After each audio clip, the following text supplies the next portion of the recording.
लाचखोर police निरीक्षक हरिभाऊ खाडे याला 29 मे पर्यंत जिल्हा व सत्र न्यायालयाने पोलीस कोठडी सुनावली आहे, अशी माहिती माध्यमांना आज शनिवार दिनांक 25 मे रोजी सकाळी 11 वाजता दिली आहे. जिजाऊ मल्टीस्टेटच्या प्रकरणात कारवाई न करण्यासाठी 1 कोटीची लाच मागणाऱ्या निलंबित पोलीस निरीक्षक हरिभाऊ खाडेला 29 मे पर्यंत पोलीस कोठडी सुनावण्यात आली आहे. बीडच्या जिल्हा न्यायालयाचे जिल्हा व सत्र न्यायाधीश डोके यांनी हे आदेश दिले आहेत. जिजाऊ मल्टीस्टेट ही बँक बुडावली असल्याने ठेवीदारांना ठेवी देण्यात असमर्थ ठरली.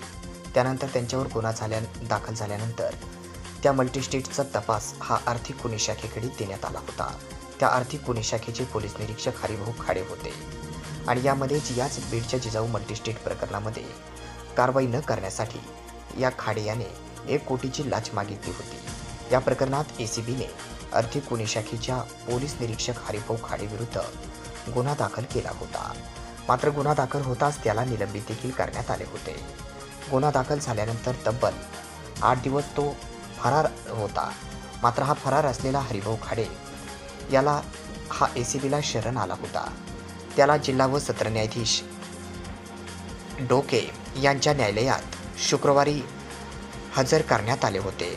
त्यावेळी तपास अधिकारी पोलीस उपाधीक्षक शंकर शिंदे यांनी खाडेला 7 दिवसाची पोलीस कोठडी मागितली. त्यानंतर खाडेच्या घरून रोकड, दागिने आणि खरेदी खत असे 2 कोटी 18 लाखाचे घबाड मिळाले असून त्याची चौकशी करणे आवश्यक असल्याचे एसीबीच्या वतीने न्यायालयात सांगण्यात आले होते. यावर न्यायालयाने हरिभाऊ खाडेला 29 मे पर्यंत पोलीस कोठडी सुनावली आहे, अशी माहिती पोलिसांच्या वतीने आज शनिवार दिनांक 25 मे रोजी सकाळी 11 वाजता दिली आहे.